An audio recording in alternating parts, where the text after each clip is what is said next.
अस्सलाम वालेकुम। 9th class chapter number 8 biology. आज हम उसको स्टार्ट करेंगे चैप्टर नंबर 8 को। चैप्टर नंबर 8 का नाम मैंने यहाँ पे मेंशन कर दिया, आपके सामने लिखा हुआ है न्यूट्रिशन। चैप्टर का नेम है न्यूट्रिशन। बेसिकली तग़ज़िया को कहा जाता है, जिसमें ग़िज़ाई ज़रूरियात जो हमारी डेली लाइफ के लिए हमें ज़रूरी होती हैं, जो हम ग़िज़ा इस्तेमाल करते हैं, जिसको हम इनडाइजेस्ट करते हैं और उसके बाद उसको फिर उसकी ट्रांसपोर्टेशन जो है ना, उसके बारे में ये सारा चैप्टर जो है वो डिस्कस करेंगे। तो बेसिकली न्यूट्रिशन चैप्टर जो है ये ग़िज़ाई ज़रूरियात के मुतल्लिक़ है, दोनों के अंदर ही, पौधों के अंदर और इंसानों के अंदर, दोनों के अंदर हम इसको डिस्कस करेंगे। फिर इसके बाद हम मतवाज़न ग़िज़ा को पढ़ेंगे इस चैप्टर के अंदर। मतवाज़न ग़िज़ा के बाद न्यूट्रिशन को पढ़ेंगे कि कौन कौन सी चीज़ें हमारे जिस्म को ग्रोथ के लिए ज़रूरी होती हैं। फिर उन न्यूट्रिशंस के मसाइल को पढ़ेंगे जो कि ओवर न्यूट्रिशन की सूरत में हमारी लाइफ को इफ़ेक्ट करते हैं। देन उसके बाद हम ह्यूमन डाइजेस्टिव सिस्टम के अंदर उसकी एलिमेंट्री किनाल को पढ़ेंगे। एलिमेंट्री किनाल के अंदर उसके सारा वो प्रोसेस को पढ़ेंगे कि किस तरह से खुराक जो है वो खुराक का एक निवाला खाने से लेकर तो डाइजेस्ट होकर तो जिस्म से बाहर निकलने तक जो है वो किन प्रोसेस से गुजरता है। देन उसके बाद हम रोल ऑफ लीवर इस चैप्टर के अंदर पढ़ेंगे और लास्ट पे हम उसकी बीमारियों को डिस्कस करेंगे, जो कि guts of disorders of guts, उनको हम डिस्कस करेंगे यहाँ पे। तो सबसे पहले चलते हैं जी न्यूट्रिशन पे।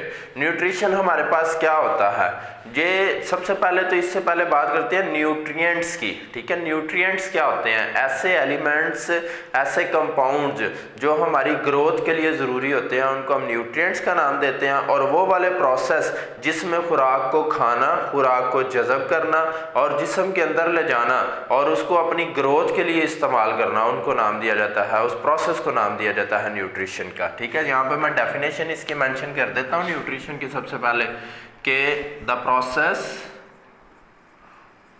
Of taking in of food, preparing, absorbing and for use of body growth,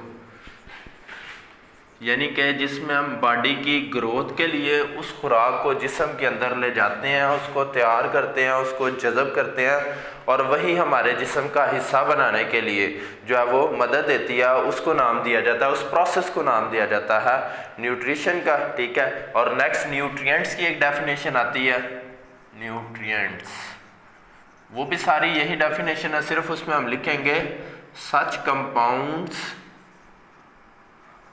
और elements use for body growth.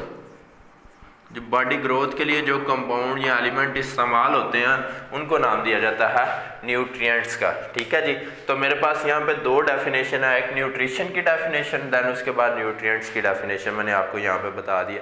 अब इसके बाद अगर आगे चलते हैं यहाँ से, तो सबसे पहले तो देखा जाता है खुराक को तैयार करने के हमारे पास दो प्रोसेस हैं। ठीक है, जानदार दो तरह से खुराक को हासिल करते हैं, एक होते हैं ऑटोट्रॉफिक और दूसरे होते हैं हेटेरोट्रॉफिक। यहाँ पे मैं दोनों को मेंशन करता हूँ, एक है जी ऑटोट्रॉफिक और सेकंड पे है हमारे पास heterotrophic.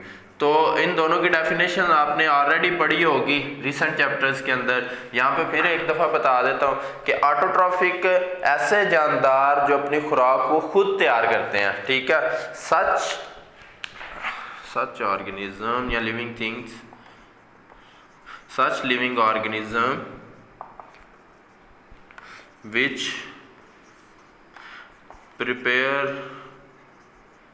Their food on its own, जो अपनी खुराक को खुद तैयार करते हैं उनको नाम दिया जाता है ऑटोट्रॉफ का। और हेटेरोट्रॉफ होते हैं get their food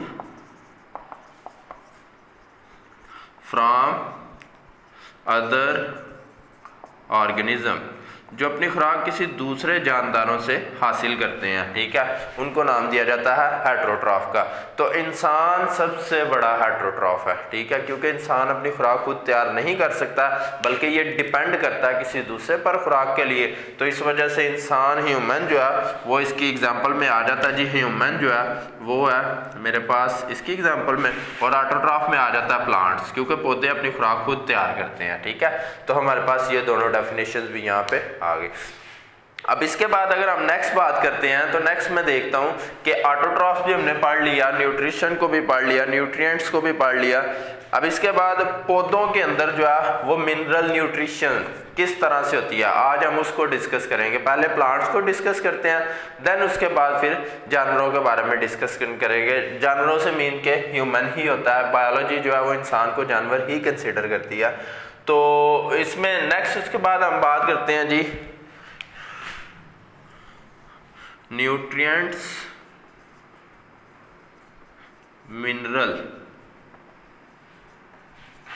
in plants, पौधों के अंदर जो है वो न्यूट्रिएंट्स।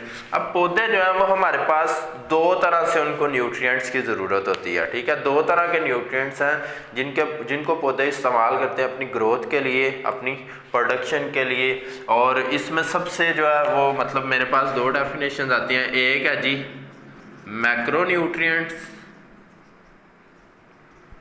और दूसरा मेरे पास आता है माइक्रो।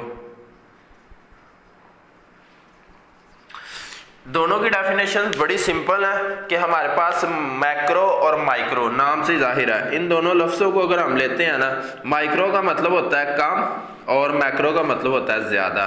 तो ऐसे न्यूट्रिएंट्स जिनकी पौधों को ज़्यादा मिकदार में ज़रूरत होती है उनको नाम दिया जाता है मैक्रो न्यूट्रिएंट्स का, और ऐसे न्यूट्रिएंट्स जिनकी पौधों को कम मिकदार में ज़रूरत होती है उनको नाम दिया जाता है माइक्रो न्यूट्रिएंट्स का। मैक्रो की मैं यहाँ पे डेफिनेशन लिख देता हूँ। Such nutrients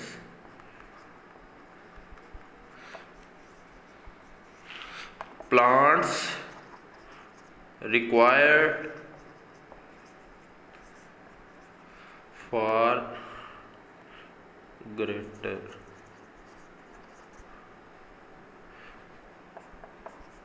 in greater quantity, ज़्यादा मिकदार में जिन न्यूट्रिएंट्स की ज़रूरत होती है उनको नाम दिया जाता है मैक्रो का।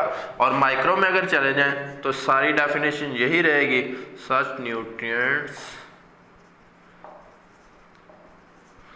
Plants required for less amount या लेस क्वांटिटी। पौधों को अगर जिन न्यूट्रिएंट्स की ज़्यादा मिकदार में ज़रूरत होती है उनको नाम दिया जाता है मैक्रो न्यूट्रिएंट्स का, और ऐसे न्यूट्रिएंट्स जिनकी पौधों को कम मिकदार में ज़रूरत होती है उनको नाम दिया जाता है माइक्रो न्यूट्रिएंट्स का। अब इन दोनों की एग्जांपल्स में चलते हैं हम कि मैक्रो और माइक्रो न्यूट्रिएंट्स कौन कौन से होते हैं। हमारे पास जो आपके सिलेबस के अंदर दिए हुए हैं वो तकरीबन 9 न्यूट्रिएंट्स हैं टोटल, ठीक है, जिनको हम डिस्कस करेंगे यहाँ पे। तो मैक्रो के अंदर आ जाता है phosphorus, potassium, sulphur and calcium. यहाँ पे मैं लिखता हूँ फास्फोरस, पोटाशियम, उसके बाद सल्फर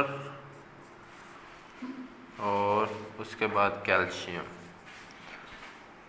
ये चार ऐसे न्यूट्रिएंट्स हैं जिनकी पौधों को ज़्यादा मिकदार में ज़रूरत होती है। मतलब कहने का मकसद ये है कि पौधे इनको ज़्यादा इस्तेमाल करते हैं अपनी ग्रोथ के लिए, अपने आप को बिल्डअप करने के लिए, for the preparing of enzyme, for the preparing of proteins, for their processing, यानी कि कंप्लीट अफआल के लिए। इनको कैटेगरीज में बना के, ये आपके ना पेपर के अंदर, ये वो बुक के अंदर ये एक टेबल बना हुआ है, उस टेबल के अंदर ये चारों नाम उसने सेपरेट से लिख के फिर उन चारों का आगे बताया हुआ है कि कौन से एटीपी के लिए ज़्यादा अहम होते हैं, कौन से फोटोसिंथेसिस के लिए ज़्यादा अहम होते हैं, कौन से न्यूट्रिएंट्स जो हैं वो उसकी ग्रोथ के लिए, ठीक है, उसके अफआल के लिए अहम होते हैं। तो ये चारों न्यूट्रिएंट्स यहाँ पे आ जाते हैं। अब इसके बाद अगर बात करते हैं तो मेरे पास माइक्रो न्यूट्रिएंट्स जो हैं वो हमारे पास आते हैं जी आयरन, मोलिब्डेनम, उसके बाद जिंक, फिर कॉपर,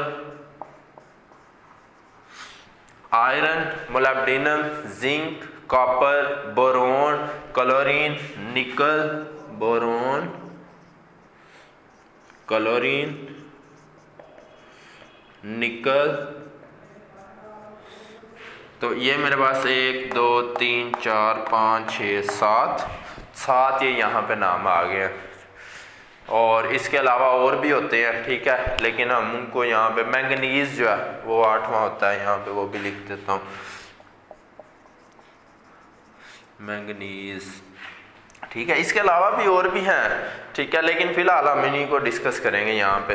तो हम बात कर रहे थे जी, जिनकी पौधों को ज़्यादा क्वांटिटी में ज़रूरत होती है उनको मैक्रोन्यूट्रिएंट्स का नाम दिया जाता है, और जिनकी पौधों को कम मिकदार में ज़रूरत होती है उनको नाम दिया जाता है माइक्रोन्यूट्रिएंट्स का। अब इसके बाद दो कुछ ऐसे आपके शॉर्ट क्वेश्चन में वो हट गया थोड़ा सा, एक लफ्ज़ आएगा आपके पास role of nitrogen in plant, short question है, और दूसरा शॉर्ट क्वेश्चन आपके पास आएगा role of magnesium in plant. Magnesium basically पाया जाता है गरीदार या फलदार जो हमारे पास फ्रूट्स होते हैं उनके अंदर पाया जाता है, सब्जियों के अंदर। और जो हमारे पास नाइट्रोजन है वो बेसिकली जो पत्तों का जर्द रंग है उसको ख़त्म करता है, उसकी ग्रोथ में उसको ग्रीन रखता है, उसके अंदर एटीपी की तैयारी करता है, फोटोसिंथेसिस के लिए तैयार करता है, सनलाइट को ऑब्जॉर्व करता है, स्टोमेटा के ऊपर वर्किंग करता है। इसका काम क्या होता है, नाइट्रोजीनियस फर्टिलाइजर्स के तौर पर ये इस्तेमाल होता है, ये जो नाइट्रोजन है हमारे पास।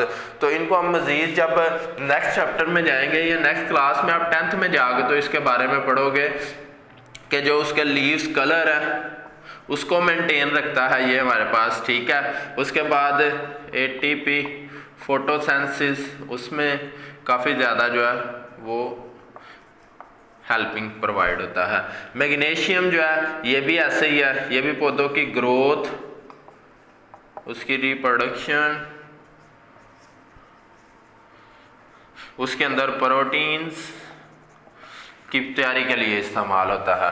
तो आज जो हमने चीज़ पढ़ी है मैं दोबारा फिर से मेंशन कर देता हूँ। सबसे पहले हमने न्यूट्रिशन को डिफाइन किया है, देन न्यूट्रिएंट्स को, देन उसके बाद हमने ऑटोट्रॉफ्स और हेटेरोट्रॉफ्स को डिफाइन किया है, फिर उसके बाद हमने पढ़ा है nutrients, mineral nutrients in plants. Plants के अंदर कौन कौन से न्यूट्रिएंट्स हैं जो कि उसको ज़रूरी होते हैं ग्रोथ के लिए, उसको हमने दो कैटेगरीज में डिवाइड किया है, माइक्रो और मैक्रो न्यूट्रिएंट्स।